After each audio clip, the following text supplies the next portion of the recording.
नमस्कार, मैं जगदीप सिंह। आप सभी का एक दफा फिर से स्वागत। सत्यमेव जयते कार्यक्रम की इस कड़ी में, जैसा कि आप जानते हैं, बीते कुछ समय से हम निरंतर ये प्रयास कर रहे हैं कि भारतीय जनता पार्टी के तमाम नेताओं और प्रवक्ताओं द्वारा खास तौर से गोदी मीडिया को जरिया बनाकर इस देश की जनता के सामने, अगर मैं कहूं तो भोली भाली जनता के सामने, जो झूठ परोसे जा रहे हैं और निशाना नाहक कांग्रेस को बनाया जा रहा है, उन तमाम तरह के झूठों को सिलसिलेवार ढंग से पूरी ईमानदारी के साथ और वास्तविक तथ्यों तथा साक्ष्यों को आधार बनाकर हम आपके सामने रखने का प्रयास कर रहे हैं। आज इस कड़ी में मुद्दा रहेगा भ्रष्टाचार। आपकी जानकारी के लिए बता दूं कि साल 2014 में जब मनमोहन सरकार यानी तत्कालीन यूपीए सरकार का कार्यकाल लगभग पूरा होने को था, तो उस दौरान एक रिपोर्ट कैग की सदन के पटल पर रखी जाती है। विनोद राय तब उसके निदेशक थे। ये वही विनोद राय हैं जिनको बाद में मोदी सरकार ने कई और महत्वपूर्ण पदों पर बैठाया, या एक तरह से कहे उन पदों से उनको एवज में नवाजा गया। कैग ने जो आरोप लगाए, जिनका हवाला अक्सर हम देखते हैं कि भाजपा के तमाम प्रवक्ता देते रहते हैं, इनमें 2G और 3G स्कैम की बात थी, कोल स्कैम की बात थी। हालांकि कई मर्तबा तो हमने देखा है कि आरोप लगाते वक्त भारतीय जनता पार्टी के तमाम प्रवक्ता कई मर्तबा तो 4G 5G तक भी ले जाते हैं मुद्दे को। लेकिन ये जितने भी आरोप लगे, हकीकत ये है कि इनमें से एक भी आरोप सिद्ध नहीं हो पाया। हालांकि मोदी सरकार को आज करीब 10 साल सत्ता में रहते हो चुके हैं। तो इन तमाम आरोपों की सच्चाई ये है कि किसी भी एक व्यक्ति विशेष को ना तो इन आरोपों में दोषी सिद्ध किया जा सका और ना ही कोई आरोप जो है वो अंततः सही पाया गया। तो ये असली हकीकत है उन तमाम आरोपों की जो कैग ने लगाए थे। अब जरा हम इस बात को थोड़ा आगे बढ़ाते हैं। करीब करीब ये सारा देश जानता है कि जब मोदी साहब, माननीय प्रधानमंत्री नरेंद्र मोदी जी सत्तासीन हुए, तो उस वक्त उन्होंने एक नारा दिया कि ना खाऊंगा ना खाने दूंगा। जबकि हकीकत यह है कि अब करीब करीब सारा देश ये जानता है कि उन तमाम नेताओं को जो आला दर्जे का भ्रष्टाचार कर चुके थे और जिनको खुद भारतीय जनता पार्टी निरंतर कटघरे में खड़ा करती रही थी, उन तमाम नेताओं ने जैसे ही इस भगवा पार्टी को ज्वाइन किया, उनके तमाम आरोप जो है वो धुल गए। शायद इसीलिए कहा जाता है कि वो एक बड़ी अलग तरह की washing machine Bharatiya Janata party ने रखी है, जिसमें जब इस तरीके के कोई भी नेता जाते हैं तो उनके सारे पाप, सारे भ्रष्टाचार धुलकर एक तरफ हो जाते हैं। मैं शुरुआत करूंगा हेमंत बिश्व शर्मा से, जो असम के मुख्यमंत्री हैं। अमित शाह साहब ने खुद एक प्रेस कॉन्फ्रेंस करके ना केवल हेमंत बिश्व शर्मा पर आरोप लगाए थे, बल्कि ईडी जांच भी कर रही थी। फिर ना मालूम एकाएक क्या हुआ, हेमंत बिश्व शर्मा भारतीय जनता पार्टी में शामिल होते हैं और सारी की सारी जांच जो है वो बंद हो जाती है। ऐसे ही दूसरा नाम अगर मैं लूं तो महाराष्ट्र में एक रैली के दौरान स्वयं प्रधानमंत्री मोदी जी ने क्लेम किया था कि अगर कोई पार्टी सबसे ज्यादा भ्रष्ट है तो वो राष्ट्रवादी कांग्रेस पार्टी है, यानी शरद पवार साहब की पार्टी है। इसी पार्टी के जो तथाकथित भ्रष्ट नेता थे, जिन पर सबसे गंभीर किस्म के आरोप जो हैं वो लगे भ्रष्टाचार के, यानी अजीत पवार साहब, वो भी भारतीय जनता पार्टी में शामिल होते हैं। एक अहम तरीन पद पर उनको बिठाया जाता है और उनके भी सारे पाप धुल जाते हैं। इसी तरीके से तीसरा नाम मैं अगर लूं आपके सामने तो वो येदुरप्पा साहब का है, जिनको इत्तफाकन एक प्रेस कॉन्फ्रेंस में अमित शाह के मुखारबिंद से यह निकल गया कि सबसे भ्रष्ट मुख्यमंत्री येदुरप्पा है। हालांकि ये मिस्टेकनली हुआ, लेकिन कहते हैं ना, जो मन में हो वो कई मर्तबा जुबान पर आ जाता है। खैर, हालात ऐसे बने कि येदुरप्पा साहब को हटाकर SR बोम्मई के बेटे बसवराज बोम्मई को मुख्यमंत्री बनाया गया कर्नाटका का। और यही भाजपा है जो परिवारवाद की बात करती है। यद्यपि यहाँ पर येदुरप्पा साहब को एकोमोडेट करने के लिए उनके ही बेटे को भारतीय जनता पार्टी का प्रदेश अध्यक्ष भी बना दिया गया, जिनका नाम विजेंद्र येदुरप्पा था। तो ये एक परिवारवाद का भी उदाहरण मैंने आपके सामने रखा है। तो ऐसे कई नेता हैं जिनकी एक बड़ी लंबी फेहरिस्त है, जिनको भारतीय जनता पार्टी में शामिल होने के बाद एक तरह से उनके तमाम भ्रष्टाचार के आरोपों को दरकिनार कर दिया गया, भुला दिया गया। कहने का कुल मतलब यह है कि जब तक वो भारतीय जनता पार्टी में नहीं थे उन पर आरोप लगते रहे, लेकिन जैसे ही वो भारतीय जनता पार्टी में शामिल हुए उनके तमाम आरोप जो है वो सिरे से खारिज कर दिए गए। अब इस बात को हम थोड़ा आगे ले चलते हैं। आपकी जानकारी के लिए मैं यहां पर यह बता दूं कि एक बड़ा गंभीर आरोप कर्नाटक से ही भारतीय जनता पार्टी की तत्कालीन सरकार पर लगा। यह आरोप ऐसा था जो अपने आप में एक इतिहास है। दरअसल वहां से जो भारतीय जनता पार्टी के विधायक थे बसनगौड़ा पाटिल, ये मंत्री भी रहे, लेकिन अंदर की खबर यह है कि जब इनको पता लगा कि उनको पार्टी बाहर का रास्ता दिखा सकती है, तो बसनगौड़ा साहब ने बाकायदा मीडिया के सामने आकर येदुरप्पा सरकार पर यह आरोप लगाया कि कोविड के दौरान, यानी कोविड जैसी महामारी में 40,000 करोड़ का घोटाला हुआ है।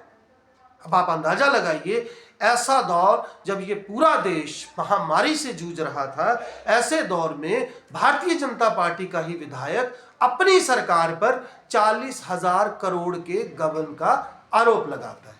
वैसे भी ये 40 का फिगर है, ये कर्नाटक में बड़ा मशहूर रहा, क्योंकि 40% तक की कमीशन की बात अक्सर जो है वो विपक्ष ने उठाई, ठेकेदारों ने उठाई। खैर, अब हम जरा बात करते हैं कि कांग्रेस पर आरोप लगाने वाली भारतीय जनता पार्टी की खुद की वास्तविक स्थिति क्या है। सबसे पहले मैं जिक्र करना चाहूंगा आयुष्मान भारत परियोजना का।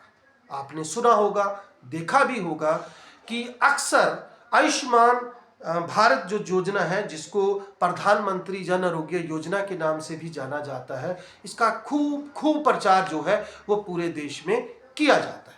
प्रधानमंत्री जी की फोटो लगती है विज्ञापनों में और दावा यह किया जाता है कि आज पूरे देश के हर नागरिक को 5 लाख रुपए तक का स्वास्थ्य बीमा बिल्कुल निःशुल्क मुहैया करवाया गया। ये काबिले तारीफ भी है। वैसे तो ये सरकारों की ही जिम्मेदारी बनती है कि वो अपने नागरिकों की सेहत का ख्याल रखे, लेकिन ये एक अच्छी योजना थी, तो इसमें इस योजना की तारीफ करने में मुझे कोई गुरेज नहीं। लेकिन अब असली हकीकत क्या है इस पूरे मामले की, वो जरा मैं आपको बता दूं। आपको अभी हाल मैंने बताकर मैं हटा हूं, याद होगा जब मैंने विनोद राय साहब का नाम लिया, तो जो वो तमाम आरोप थे अलग अलग तरह के स्पेक्ट्रम को लेकर, 2G 3G को लेकर या कोल स्कैम को लेकर, वो कैग ने 2014 में मनमोहन सरकार पर लगाए थे, जो सिद्ध नहीं हुए। लेकिन अब स्थिति ये है कि कैग ने ही दोबारा प्रधानमंत्री नरेंद्र मोदी जी की अगुवाई में चल रही मोदी सरकार पर जो आरोप लगाए हैं, उसमें सबसे पहला और सबसे गंभीर आरोप आयुष्मान योजना पर लगा है। तो क्या कहती है कैग की रिपोर्ट, जरा आप सुने। 7.5 लाख लोगों का इलाज एक ही नंबर से इस योजना के तहत हुआ है। इतना ही नहीं, ये तमाम के तमाम नंबर फर्जी हैं। VIS का जब डाटाबेस खंगाला गया तो मैं आपके सामने कुछ नंबर रखना चाहूंगा एक एग्जैक्ट डिटेल के साथ, ताकि आपको स्थिति स्पष्ट हो सके। 10 टाइम्स 8 यानी 8 8 8 10 मरतबा एक ये नंबर है, जिस नंबर के जरिए 1,39,300 लोगों का इलाज कर दिया गया। इसी तरीके से एक नंबर है 9 और उसके बाद 9 टाइम 0, इस नंबर के तहत 96,046 लोगों का इलाज किया गया। और इसी तरीके से कोई 10,000 से करीब 50,000 के बीच मरीजों का इलाज अलग अलग फर्जी नंबरों से किया जा चुका है। और हैरत की बात इसमें यह भी है कि ये जो तमाम नंबर्स हैं जिनके जरिए रजिस्ट्रेशन किया गया, इसमें एक बड़ी तादाद उन मरीजों की है जो इस दुनिया में है ही नहीं। यानी मरे हुए लोगों का इलाज भारतीय जनता पार्टी की इस परियोजना में, इनकी सरकार के दौरान मरे हुए लोगों का इलाज किया जाता रहा। कैग आगे क्या कहता है कि कुल 88,760 मरीजों की मौत जो है वो रजिस्टर है, जबकि 2,24,923 दावों का भुगतान इस परियोजना के तहत किया गया और 3,446 मरीजों को 6.97 करोड़ रुपए का भुगतान किया गया। ये एक मामूली रकम है इस पूरे गड़बड़ झाले में, जिसकी अगर मैं एग्जैक्ट आपको नंबर बताऊं तो ये कई हजार करोड़ का गड़बड़ झाला बनता है। आप इसे इस तरीके से भी मानकर चलें कि अगर यह संख्या करीब करीब 4 से 5 लाख मरीजों की बनती है तो उसको जब आप 5 लाख जो कि इस बीमा की रकम थी उसके साथ गुणा करेंगे तो अंदाजा आपको हो जाएगा कि कितनी बड़ी रकम का गड़बड़ झाला इस योजना के तहत किया गया। और सच्चाई ये भी है कि जिन अधिकारियों ने कैग के इस रिपोर्ट का खुलासा किया था उनको करीब 1 हफ्ते के बाद इनाम में ट्रांसफर मिली। चलिए अब हम आगे चलते हैं। इसी तरीके से एक और दूसरे घोटाले का मैं जिक्र आपसे करना चाहूंगा। राम मंदिर निर्माण के दौरान एक और घोटाला जो सामने आया वो जुड़ा हुआ है आसपास की जमीनों को लेकर, जिसमें चंपत राय साहब का भी नाम है जो एक तरह के प्रबंधक बने हुए हैं राम मंदिर परिसर के। तो इस निर्माण के दौरान राम मंदिर निर्माण से ही जो जुड़े हुए लोग थे, अयोध्या विकास परियोजना के तहत स्वदेश दर्शन एक योजना थी और पूरा जो रामायण सर्किट बनाया गया था उसका हिस्सा था। 27 सितंबर 2017 को 127 करोड़ 0.21 लाख की लागत से मंजूरी दी गई। अब 115 करोड़ अरब में जारी होने थे। इसके तहत चित्रकूट शंगवेरपुर का सर्किट जो था इसको पूरा किया जाना था। कैग जनवरी 2015 से लेकर मार्च 2022 तक की अपनी रिपोर्ट जो संसद में पेश करती है उसमें कहती है कि स्वदेश दर्शन परियोजना के तहत 6 स्टेट्स के 6 प्रोजेक्ट्स जो थे वो शामिल किए गए थे। कुल 19 करोड़ 73 लाख का अनुचित लाभ जो है वो ठेकेदारों को दिया गया। ये बहुत बड़ी रकम है। सारे नियमों का फालूदा बनाकर उन नियमों को ताक पर रखकर 19 करोड़ 73 लाख रुपए का लाभ, अनुचित लाभ ठेकेदारों को दिया गया।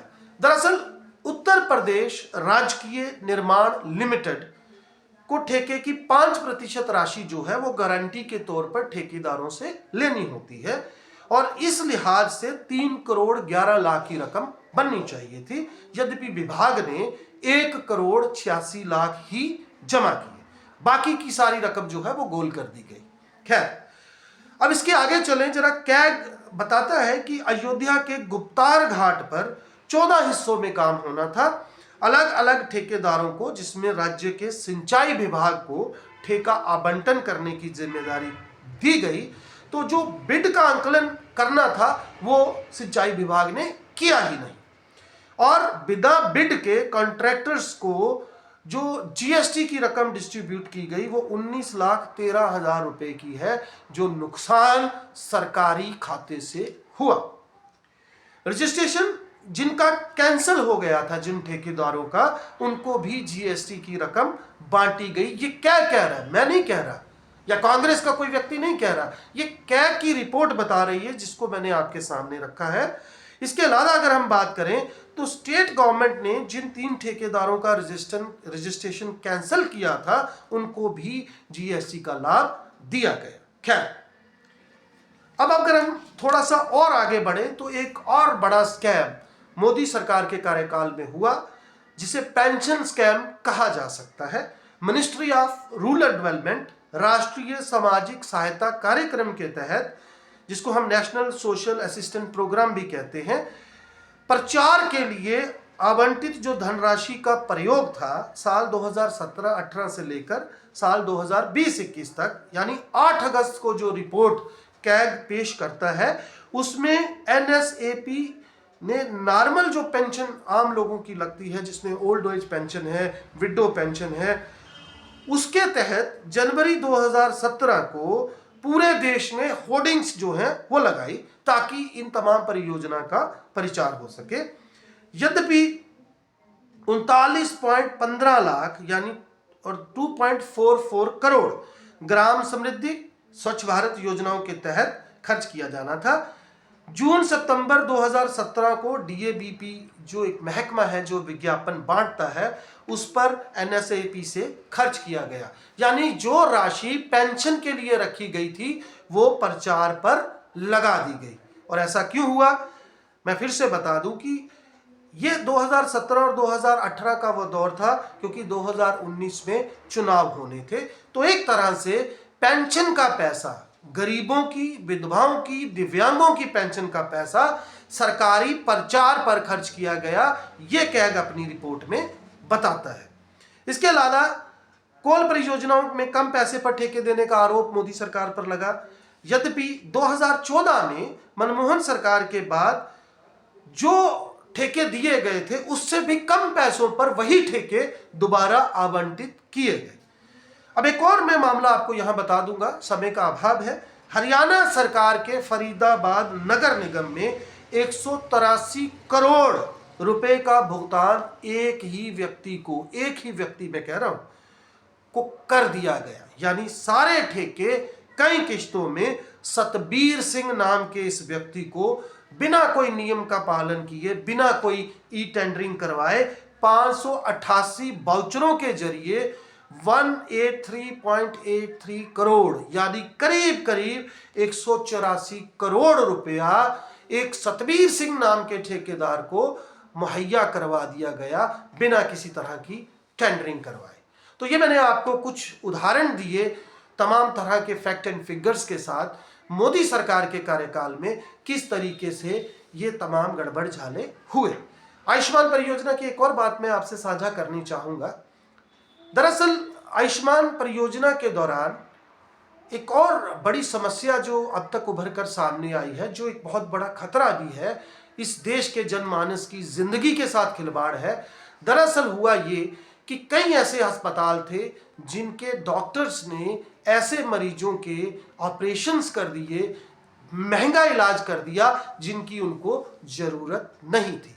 दरअसल जब एक डॉक्टर या हॉस्पिटल जो कि प्राइवेट है खास तौर से, उसको पता था कि फला मरीज के खाते में आयुष्मान परियोजना के तहत 5 लाख रुपए का भुगतान होने में कोई दिक्कत नहीं होगी, तो ऐसी सूरत में डॉक्टर्स ने यह तक नहीं देखा कि क्या मरीज को उस ऑपरेशन की जरूरत है या नहीं।